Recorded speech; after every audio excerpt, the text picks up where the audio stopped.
Jerusalem Rising, Housing, Growth, and Renewal. There's something happening in Jerusalem, and if you haven't been paying attention, you might have missed it. While Tel Aviv gets all the headlines with its glitzy high-rises and beachfront developments, Jerusalem has been quietly, and sometimes not so quietly, transforming itself. This is a city that's simultaneously ancient and modern, traditional and progressive, and right now, it's in the middle of one of the most significant periods of growth and renewal in its modern history. For decades, Jerusalem had a reputation. It was the spiritual capital, the historical center, the city of gold. But it wasn't where young professionals wanted to live. It wasn't where the innovation happened. It wasn't where the money was. That narrative is changing, and fast. Jerusalem's population has been growing steadily, and not just through natural increase. Young families are moving in from Tel Aviv, tired of sky-high prices and looking for more space for their money. International Jews are making Aliyah and choosing Jerusalem for its unique character and community. High-tech companies are establishing Jerusalem offices, attracted by government incentives, and a growing pool of educated talent. The city's population recently crossed the 1 million mark, making it Israel's largest city.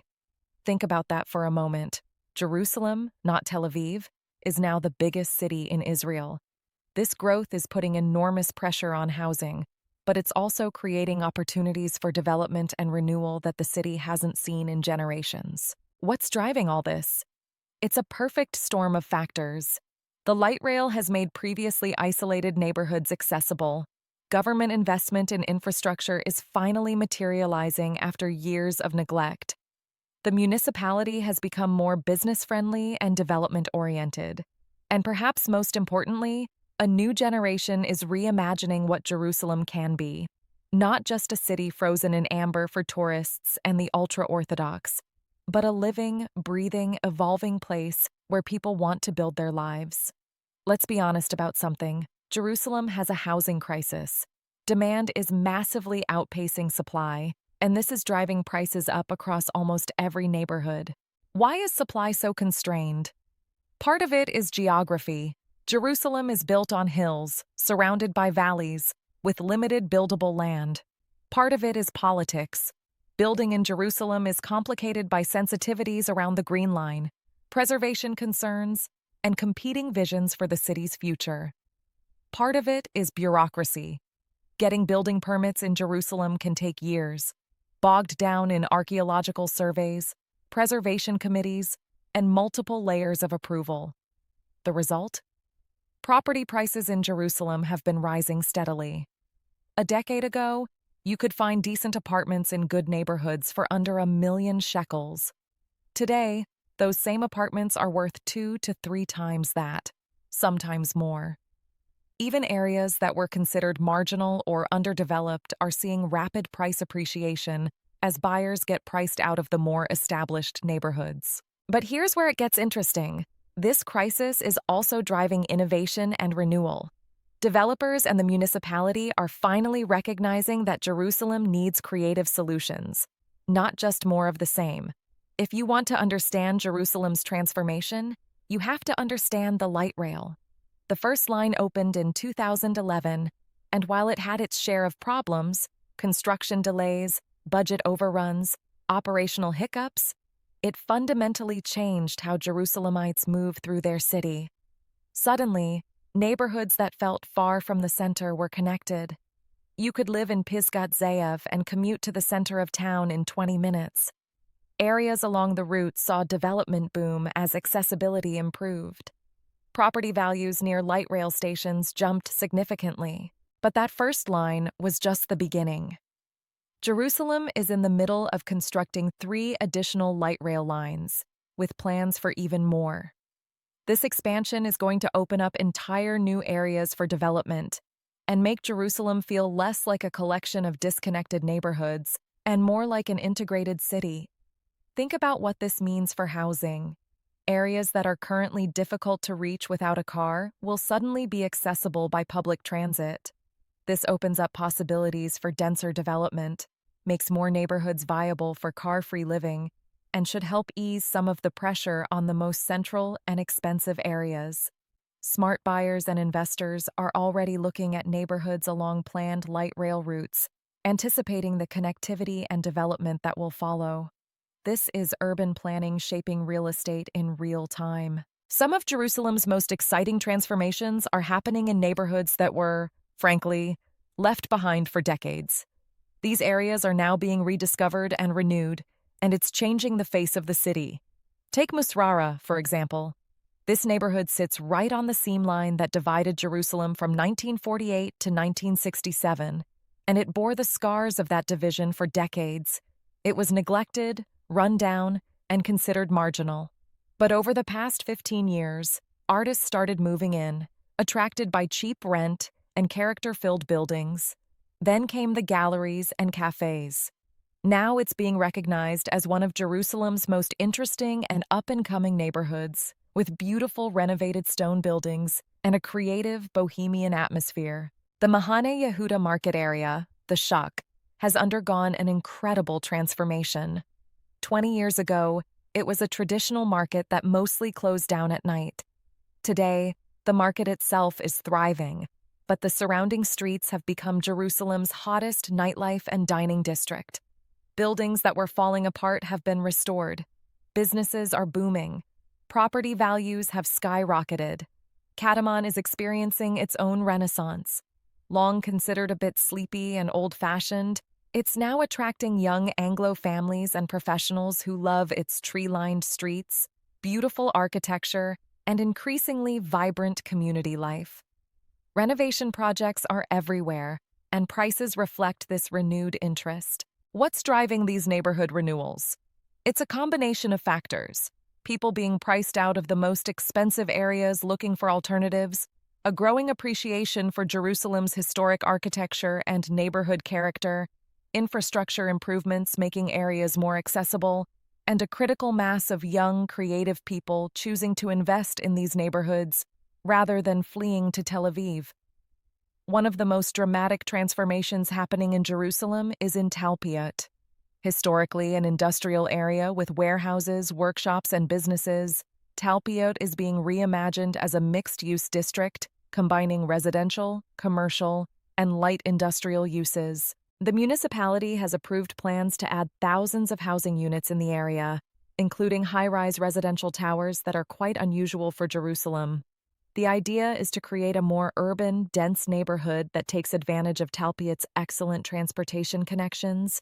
It's right on the main highway, near the train station, and will be connected to the new light rail lines. This is a big deal because it represents a shift in thinking about Jerusalem's urban planning. Instead of just building more suburban-style neighborhoods on the periphery, there's recognition that the city needs denser, more urban development in areas that are already connected to infrastructure and services. If you've driven into Jerusalem from Tel Aviv recently, you've seen the massive construction project at the city's entrance. This is one of the largest urban renewal projects in Israel, and it's going to dramatically change how people experience arriving in Jerusalem. The project involves completely reconfiguring the entrance to the city, including a new train station complex that will serve as a major transportation hub, new roads and infrastructure, extensive public spaces, and thousands of housing units. It's being designed as a true mixed-use district that will blend residential, commercial, and cultural uses. The vision is ambitious: to create a modern, welcoming gateway to the capital that serves both visitors and residents, that integrates multiple forms of transportation, and that provides housing in a location with excellent connectivity. For prospective buyers, the city entrance represents an interesting opportunity. You're getting new construction in a highly connected location at prices that, while not cheap, are lower than comparable properties in established central neighborhoods. The risk is that this is a completely new area with no established community or character yet. It will take years for the neighborhood to mature. For years, Jerusalem lagged behind Tel Aviv in attracting high-tech companies and the jobs and wealth they create. That's changing, and it's having a significant impact on the housing market. The government has been offering incentives for companies to establish operations in Jerusalem, and it's working. Major tech companies have opened Jerusalem offices, or R&D centers. Startups are choosing to base themselves in the capital. The Hebrew University and other institutions are successfully spinning off companies that stay in the city. This matters for housing because high-tech workers typically have higher incomes and different housing preferences. They're looking for modern apartments, good connectivity, quality of life amenities. They're willing to pay for convenience and quality. This is driving demand for certain types of housing and influencing what gets built. You're also seeing more young secular professionals staying in or moving to Jerusalem because there are now career opportunities they can pursue without moving to Tel Aviv. This is changing the demographic mix of certain neighborhoods and creating demand for the kinds of restaurants, cafes, and cultural amenities that this population values. Jerusalem's millennial generation, both those who grew up here and those moving to the city, is having an outsized impact on shaping the city's renewal and growth. This generation tends to value different things than their parents. They want walkable neighborhoods with amenities. They want interesting restaurants and cafes, not just functional shops. They want cultural activities and nightlife. They're less car-dependent and more interested in public transportation and cycling infrastructure. This is driving the transformation of neighborhoods like Mahane Yehuda, the revival of downtown areas, the success of pedestrianized streets, and the demand for mixed-use developments that combine residential with retail and entertainment. Millennials are also more likely to renovate rather than buying new construction. They're driving the gentrification of old neighborhoods, seeing potential in rundown buildings with character that previous generations might have dismissed. If you're looking at Jerusalem real estate as an investment, whether you're planning to live there or buy rental property, where are the opportunities? Established neighborhoods like Rehavia, the German colony, and Baca are probably at or near peak prices. You're buying quality and location, but you're paying top shekel for it, and the potential for dramatic appreciation is limited compared to less developed areas. The more interesting opportunities are in transitional neighborhoods, areas that are improving but haven't fully gentrified yet.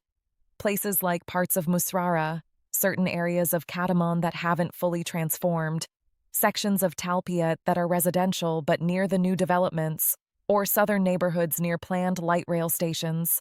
Properties along future light rail lines, particularly in neighborhoods that will see dramatically improved access once the lines open, represent speculative opportunities.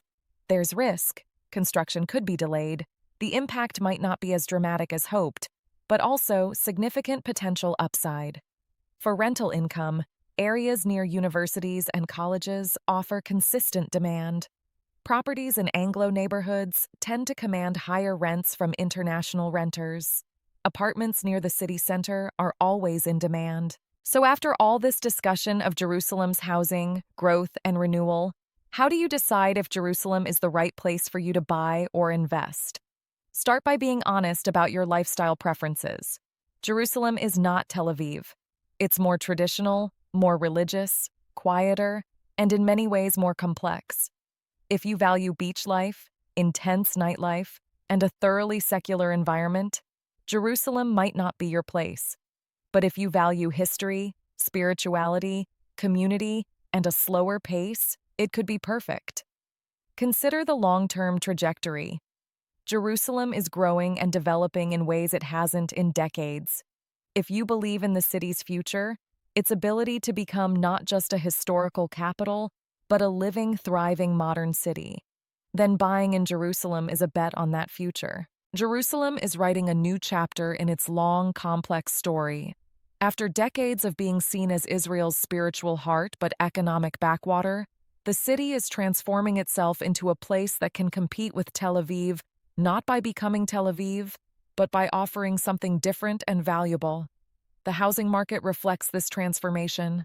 Prices are rising, neighborhoods are renewing, new developments are emerging, and infrastructure is finally catching up to the city's needs. It's an exciting time to be involved in Jerusalem real estate, whether as a buyer, investor, or simply an observer of urban transformation. But Jerusalem remains Jerusalem. It's still a city where ancient stones sit alongside modern glass, where multiple communities with very different visions share space, where the weight of history is always present. The eternal city is rising, growing, and renewing itself, but it's doing so in its own distinctive way. For those willing to embrace Jerusalem's complexity and believe in its future, the opportunities are real. The city's growth and renewal are creating chances to be part of something significant, not just to buy property, but to be part of the ongoing story of one of the world's most remarkable cities. Jerusalem is rising. The question is, will you rise with it?